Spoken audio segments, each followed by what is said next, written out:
What's going on, everyone? So the Knicks kicked off the trade season in the NBA with acquiring OG Anunoby. This was a huge pickup for them, in my opinion. I do think the Toronto Raptors made out as well. I think RJ Barrett going to Toronto, I think he's really going to get the opportunity to see what he can blossom into, see the type of player he could be. Same thing with Emmanuel Quickley. I think Quickley is a guy that could be a legitimate starting level point guard in this league. Time will tell. We will find out. But from the Knicks side of things, I think that having OG is just fit-wise better and makes sense for the Knicks, right?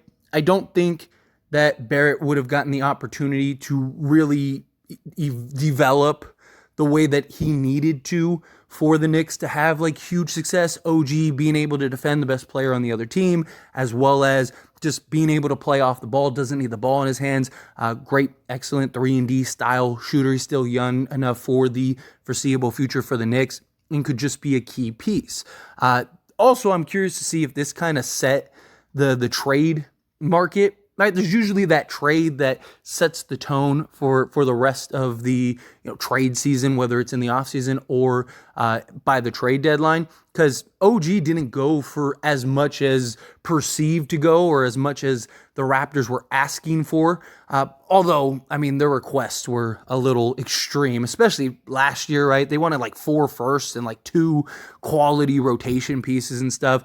And he went for, don't get me wrong, 2 very good quality rotation guys, starting level guys for the Raptors, guys that they could build around. But he didn't go for a bunch of firsts and stuff like that, went for a second included. But what else do the Knicks need? Because to me, I like this trade for the Knicks. I think right now, though, like if this is just the surface level trade, I think this was better for Toronto than it was for the Knicks. Because I think OG makes them better. I just don't think it makes them like significantly better, right? So say with Barrett and Quickley, right, the Knicks are a B team, right? I think this just makes them maybe like a B plus team if he fits the way that they should, right? I don't think that this all of a sudden puts them in the conversation with like a Milwaukee Bucks or a Boston Celtics or even a Philadelphia team. I still think that they are in that like 4th spot, which they were pretty much in or arguably in regardless.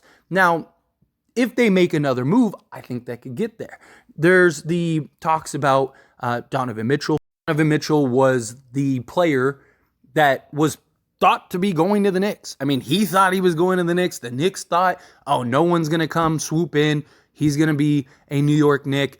All sides look like it was heading in the right direction for a done deal. The Knicks were even kind of getting a little cocky and kind of trying to play hardball, and the Cleveland Cavaliers came and swooped in. But now there's a lot of talks about, hey, Cleveland may look to move a Donovan Mitchell. They obviously want to re-sign him. They don't have to necessarily trade him this year. They could wait until the offseason. But once you get to the offseason, if you're going to trade him, I think you should trade him by this trade deadline. Because I think if you wait till the offseason, now teams know you're a little more desperate. Because now it's like, if you're looking to trade him in the offseason, that means chances are he's not re-signing with you, right? Where right now there's still the allure of like, hey, he still may re-sign. And like, it's the middle of the season. You're a middle of the pack team. Wouldn't Donovan Mitchell make you better, right? I just think you have more leverage and more opportunity to get more pieces. But personally, I don't think Donovan Mitchell makes sense for the Knicks. I didn't think it made sense for the Knicks a year ago. Right? It's just you have 2 undersized guards who, yes, both are very talented and both can score, but they're very similar players in that regard, and neither of them are great defensive guys.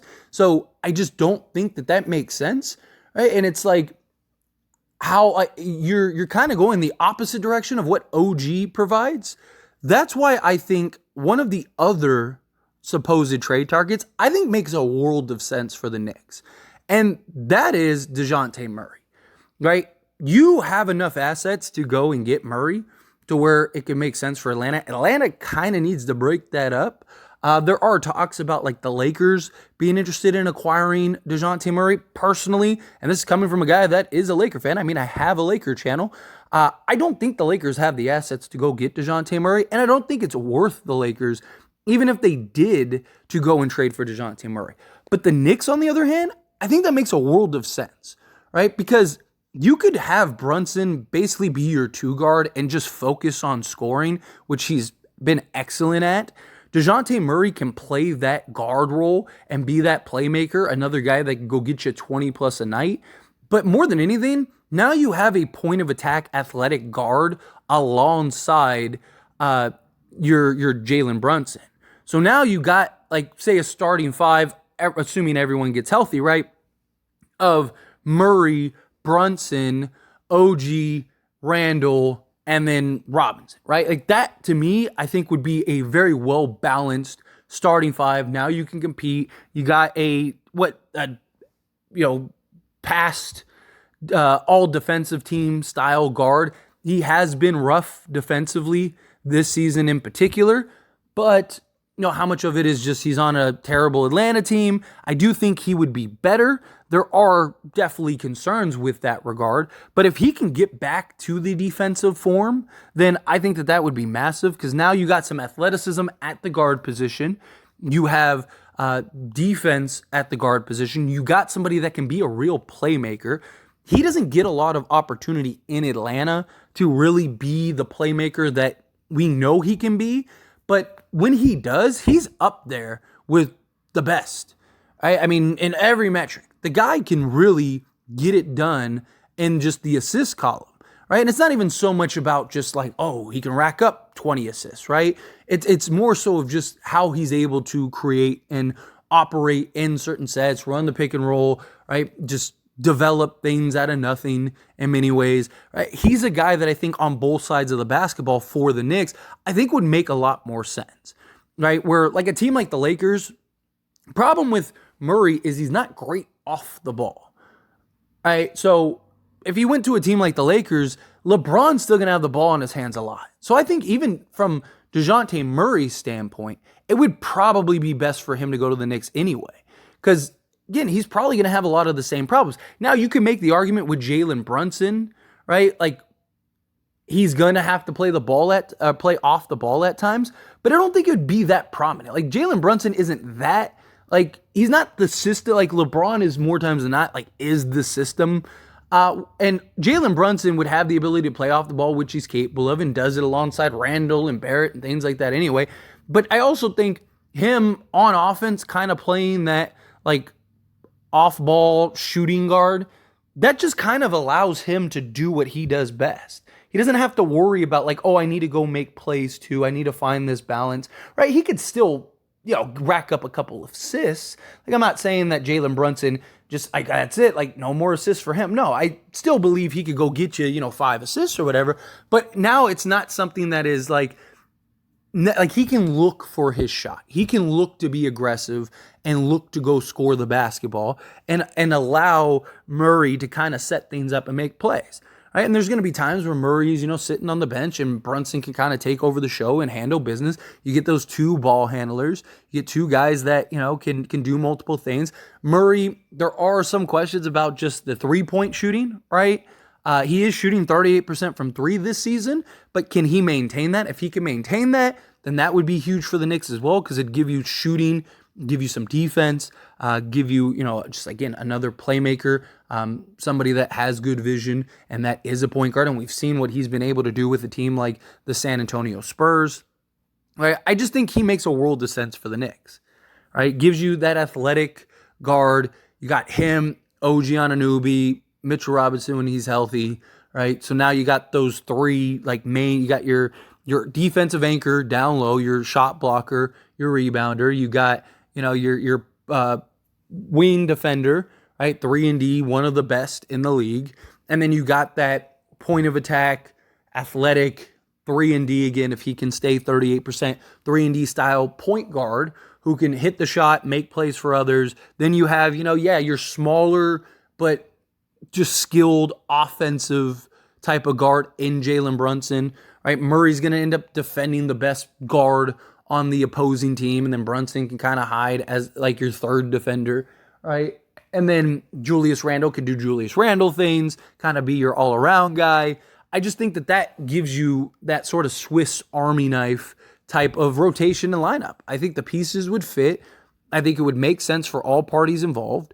I think if you're the Knicks, So like the report that came out about potentially them landing Dejounte Murray was that they look at Dejounte Murray as the ideal player, like to target, which I completely agree, right? Because again, like you kind of look at the league, who becomes available, like who's potentially could become available, like who makes sense, and who would actually fit and make an impact on this Knicks roster.